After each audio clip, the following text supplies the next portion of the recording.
Bonjour à tous. À notre époque 4.0, où les entreprises sont confrontées à un environnement de plus en plus variable, incertain, et doivent s'adapter en permanence, comment piloter nos usines? Ces dernières décennies, les pratiques Lean ont été mises en œuvre et elles ont permis à de nombreuses entreprises de faire progresser les opérations, notamment grâce à des mécanismes du type boucle Kanban. Force est de constater cependant que la pratique du flux tiré n'est pas généralisée et elle est souvent limitée à un périmètre assez restreint, dans un atelier, entre un client et un fournisseur. En vérité, de nombreux ateliers aujourd'hui sont planifiés sous Excel en fonction de la connaissance de terrain et des habitudes de quelques personnes. Est-ce que le modèle opératoire piloté par la demande, le DDOM, nous apporte des solutions pratiques pour généraliser le flux tiré et le mettre en œuvre dans nos ateliers? Car c'est bien la finalité d'un modèle demand-driven. Demand-driven, c'est piloté par le client, c'est réellement un modèle de flux tiré par la demande client. Le flux tiré, d'abord entendons-nous sur ce que c'est. Qu'est-ce que signifie flux tiré? Il y a parfois beaucoup de confusion. Est-ce que ça veut dire travailler à stock zéro? Est-ce que c'est synonyme de flux tendu? Sachant qu'un flux tendu, ça a une connotation sans doute négative. Si c'est tendu, c'est près de craquer, donc ça semble fragile. Travailler en flux tiré, qu'est-ce que ça veut dire? Ça veut dire simplement de réagir à un événement de consommation réel, à une commande ferme, à une sortie de stock.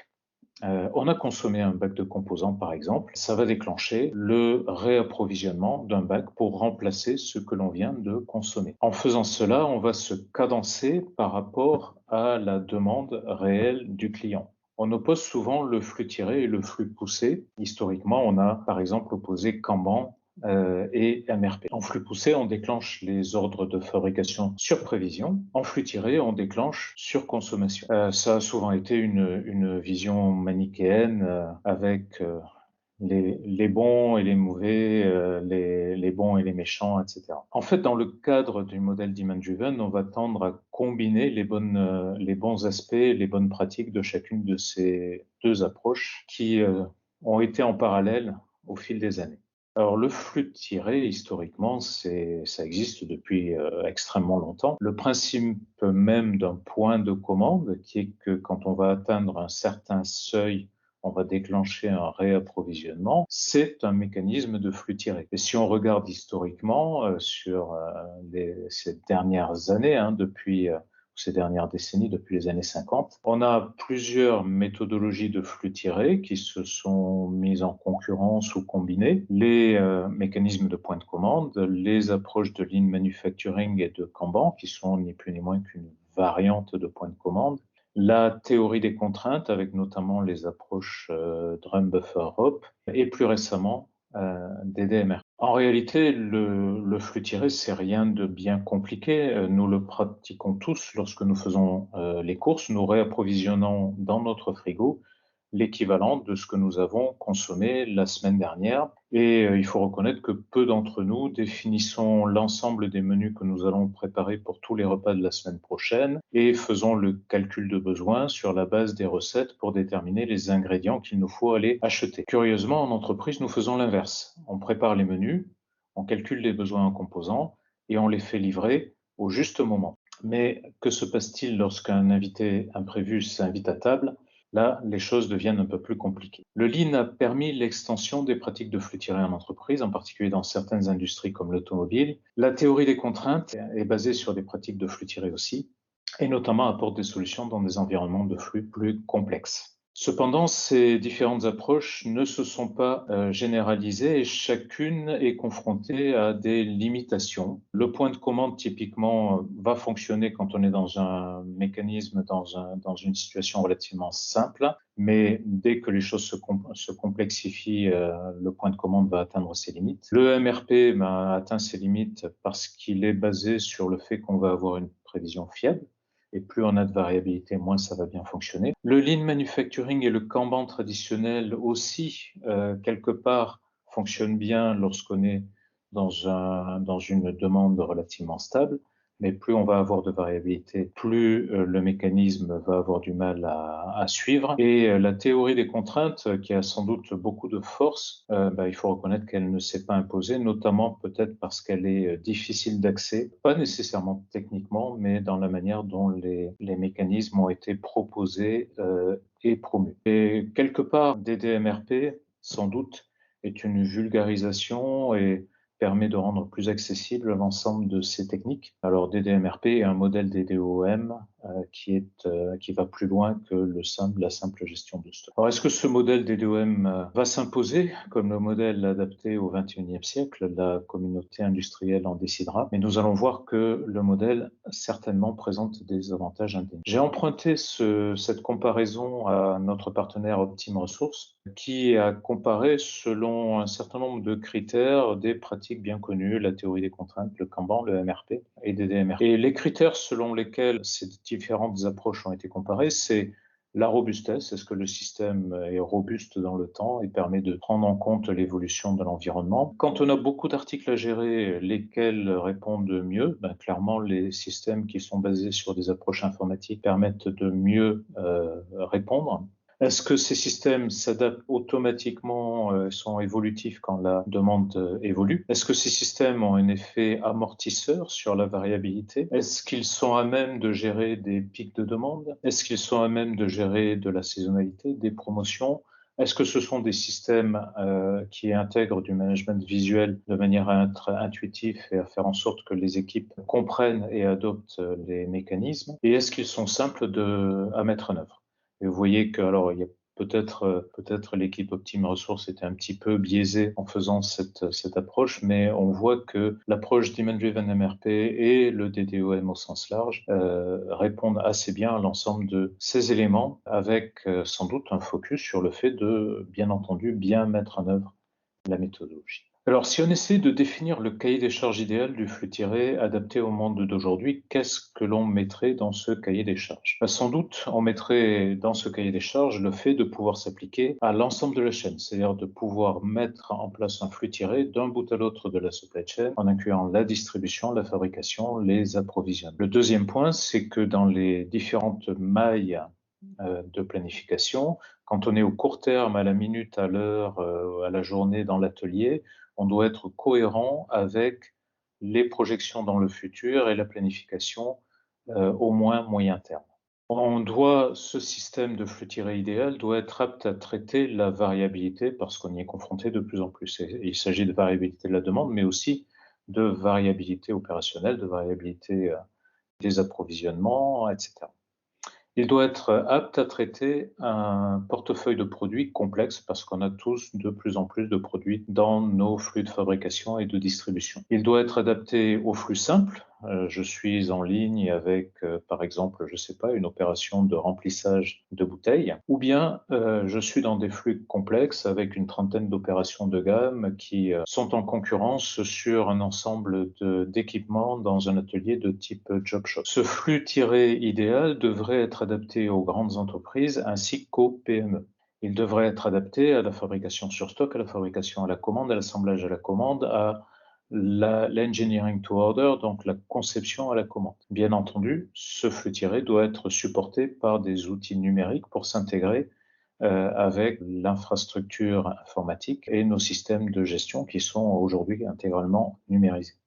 Il doit être facile et rapide à mettre en œuvre, de préférence pas très coûteux, et intuitif de manière à ce que les équipes soient à l'aise avec. Qui plus est, ce système devrait être standardisé parce que dès qu'on rentre dans des logiques propriétaires, en fait, on restreint l'aptitude à déployer. De notre point de vue, le modèle promu par le Demand Driven Institute, le Demand Driven Operating Model, le modèle opératoire piloté par la demande, répond bien à l'ensemble de ces points et on va revenir un peu en détail sur comment ça se passe. Alors, est-ce qu'on est end-to-end?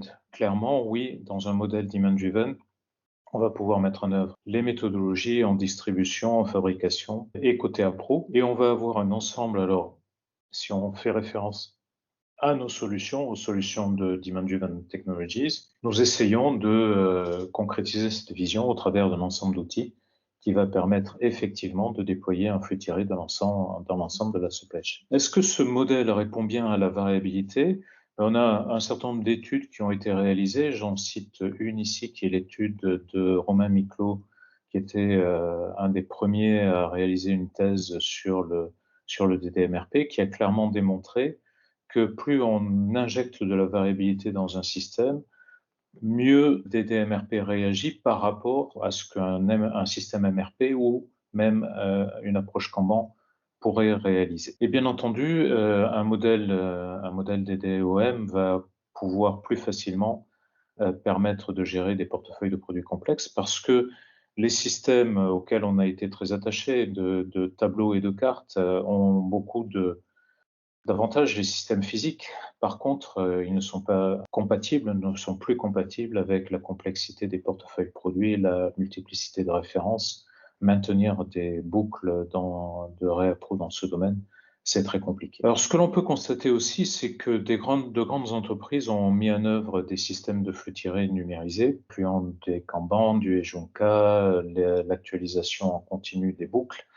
Mais autant c'est vrai dans des entreprises, je vais peut-être citer quelques noms pris au hasard, des Valeo, des Schneider Electric. Je pense que ces entreprises-là ont développé des systèmes qui sont sans aucun doute excellents pour leurs propres opérations. Par contre, ça nécessite les moyens de groupes de cette ampleur pour avoir les moyens méthodologiques, de développement informatique, les compétences d'une université interne pour former les différentes équipes, etc. Et tout ça n'est pas à la portée de la majorité des entreprises ou des PME. Donc en fait, ce qui est intéressant aussi dans le modèle des DOM, c'est que étant un modèle standardisé, étayé par des formations et des logiciels accessibles sur le marché, il rend ces techniques accessibles à l'ensemble des entreprises de toutes industries et de toutes tailles. Est-ce que le modèle est adapté à des environnements différents en termes de make to stock, make to order, etc.? Définitivement oui. On voit ici deux exemples, hein, une ligne d'embouteillage ou bien une fabrication très complexe avec, ici vous voyez le process mining, le flux qui correspond au deuxième environnement. Les deux vont pouvoir être traités. Bien entendu, on va devoir concevoir un modèle qui est adapté. Et on va pouvoir répondre à des problématiques du type flux en V. On va, à partir de peu de matières premières, réaliser de nombreux produits finis. Et là, la problématique va être de différencier le plus tard possible.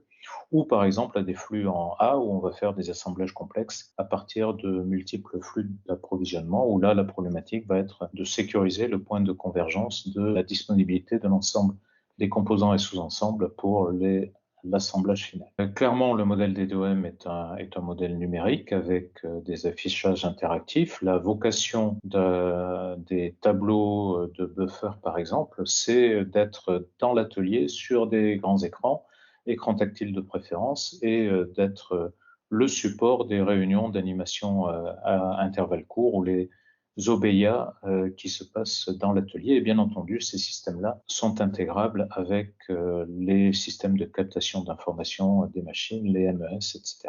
Le modèle doit être intuitif aussi, donc standardisé avec des formations pour permettre de le mettre en place, un pilotage visuel et surtout pas d'effet boîte noire de manière à permettre des transformations en quelques mois.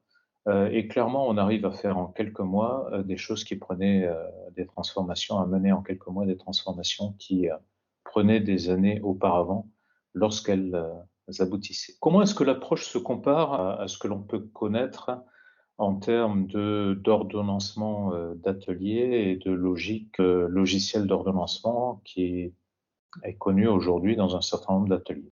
Sans doute un élément distinctif, c'est que le modèle DDOM est avant tout calé sur le flux. Donc, on s'attache à faire traverser les matières, les semi-finis, les produits de la manière la plus rapide et fiable. Et tout est conçu pour que, à tout moment dans l'atelier, à toutes les étapes, on affecte les capacités disponibles au bon produit pour sécuriser la disponibilité, réduire les temps de passage, réduire l'encours l'encours en mettant à profit ce que l'on appelle la loi de Little, c'est-à-dire la loi qui dit que plus l'encours va être faible, plus le temps de passage va être rapide. C'est bien pour ça que l'on cherche à limiter les encours. C'est en fait pour faire circuler les produits le plus rapidement possible. Les logiciels d'ordonnancement traditionnels, ce n'est en général pas la logique qu'ils poursuivent. En fait, la logique qui est poursuivie est plus une logique d'optimisation de coûts.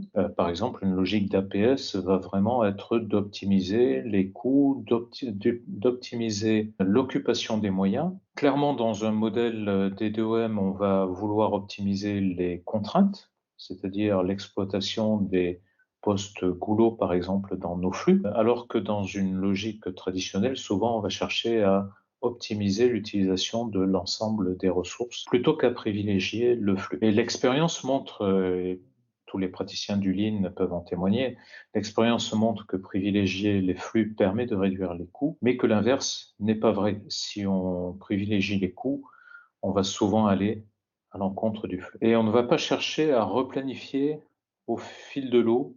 C'est souvent ce qui est fait dans un logiciel de renoncement. En permanence, on essaye d'avoir le plan optimal. Clairement, dans un modèle DDoM, on va faire un programme qui n'est pas optimal peut-être, mais qui va permettre de prendre les bonnes décisions à tout moment dans la vie. Dans DDoM, clairement, on va créer un ordonnancement imparfait. Le programme de fabrication parfait n'existe pas. Ne le cherchez pas, il n'existe pas. À partir du moment où vous l'aurez édicté, il sera caduc parce que dans l'atelier, il se passe des aléas, il se passe des retards, il se passe des pannes machines, il se passe que la compétence dont on avait besoin n'est pas disponible là, maintenant, tout de suite. Il y a peut-être un lot bloqué, il y a un problème qualité, il y a une rupture sur un composant, il se passe un certain nombre d'aléas. Donc, dans un modèle DDoM, on va générer des dates promises qui prennent en compte la capacité des contraintes, mais on va aussi prendre en compte des buffers de temps au fil des opérations qui vont permettre de protéger de la variabilité les dates promises que l'on génère. On va optimiser, chercher à optimiser et protéger les points critiques dans notre flux, mais on va donner aux autres étapes un degré de liberté.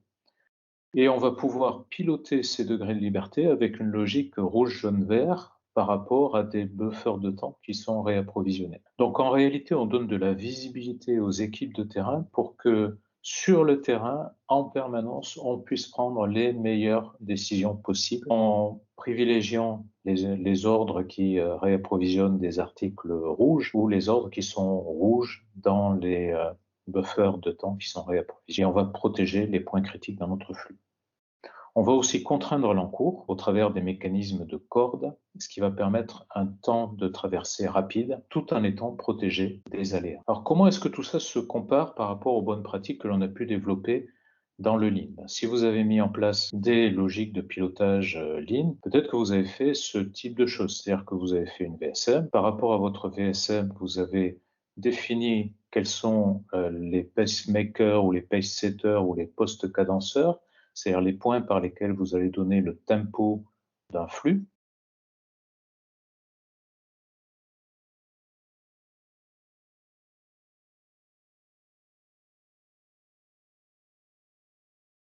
Du moins un mix des différentes références au fil du lot et en fonction des besoins.